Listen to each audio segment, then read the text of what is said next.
And welcome to another Reach Higher Thursday. I'm Lila Bolden, joined by Grayson Guy and Nikki Devitt, president of the Petoskey Regional Chamber of Commerce. Thank you for joining us today, Nikki. Thank you for having me. So first, where did you go to high school and what type of post-secondary education, if any, do you have? So I went to high school. I split my years. So I spent time in Tuscola County and Oakland County, both in Michigan.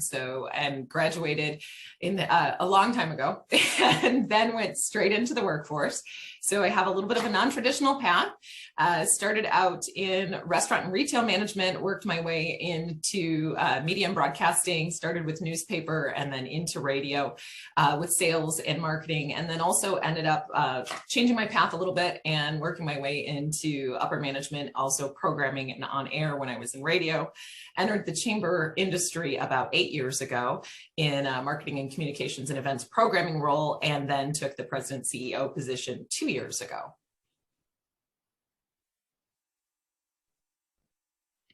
Yeah, you had a very diverse career path. I mean, starting from where you were to now to being a CEO, that's kind of insane. So what does a typical workday look like for you?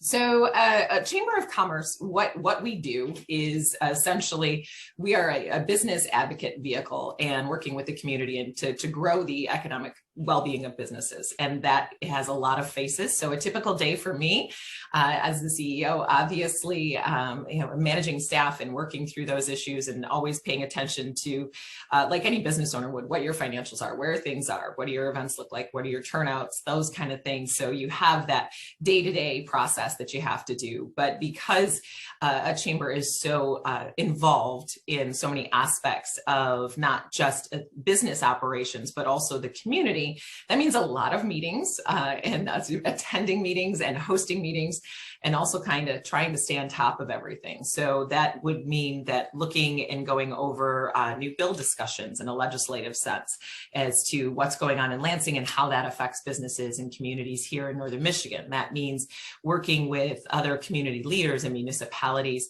on whether that be events or whether that be issues that we're facing, working with our businesses day to day on anything that is in their top of mind that they need addressed, and then trying to stay active as possible in the community. So it's a lot of different things every day. I don't have a typical day. Every day for me looks different. I am one of those people who has to live by my calendar because it does change so frequently and there is so much going on at all times. So organization is key and communication is key in that, but it is always different in the chamber industry. It does a lot more than most people think it does. So it's very interesting and it's great for me because I love the challenge and I love that it's always different every day. Awesome. So as you said earlier, you have a lot of different backgrounds. So I'm guessing that you've gained a lot of skills over that time. So what do you think are the most important ones to use in your job today?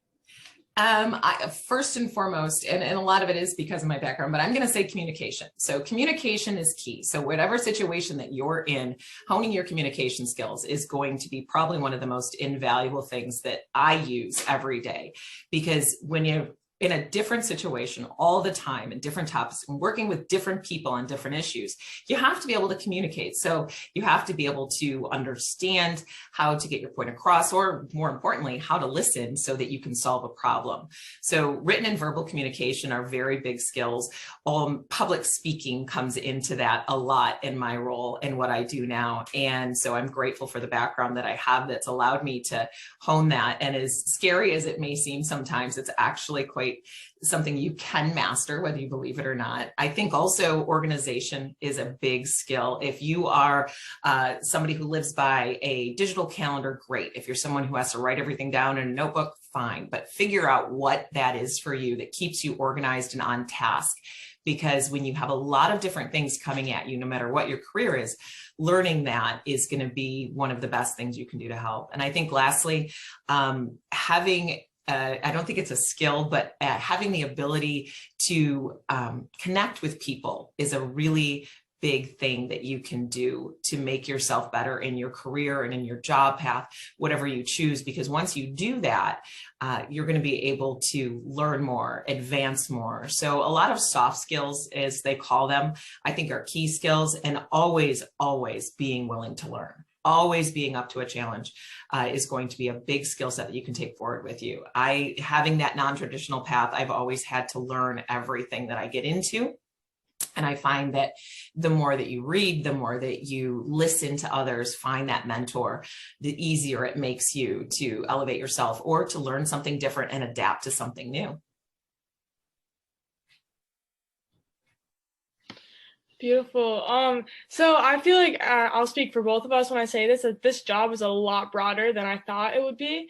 And you mentioned public speaking, which is very stressful for especially students. And so if I were a student, or if a student wanted to pursue a career like yours, what advice would you give them? What's interesting is my path is one that changed a lot, and I was always trying to figure out what it was for me that I wanted to do. And I laughed when I got into the chamber industry because I thought, well, if somebody would have just told me in high school, this would have been so much easier. So obviously it's a business management path that you would take to get to somewhere like I am now. But what's interesting about it, and if I could give any piece of advice, is be open to what makes you happy and find the thing that really drives you. And for me, I'm one of those people who I love to solve problems. I love to help people.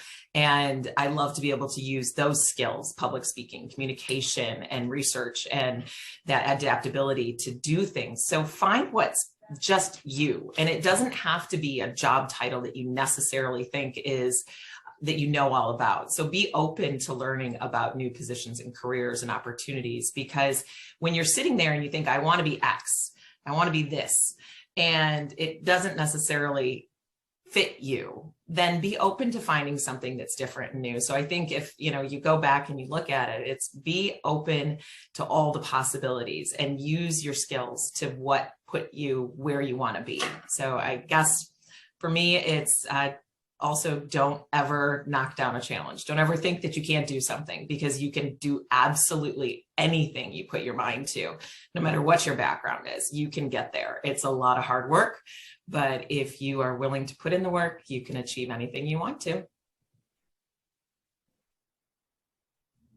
Awesome. As always, thank you again for joining us. We will put your contact info at the end so any students can contact you if they're interested in a career in business management. Thank you both so much. I appreciate the time.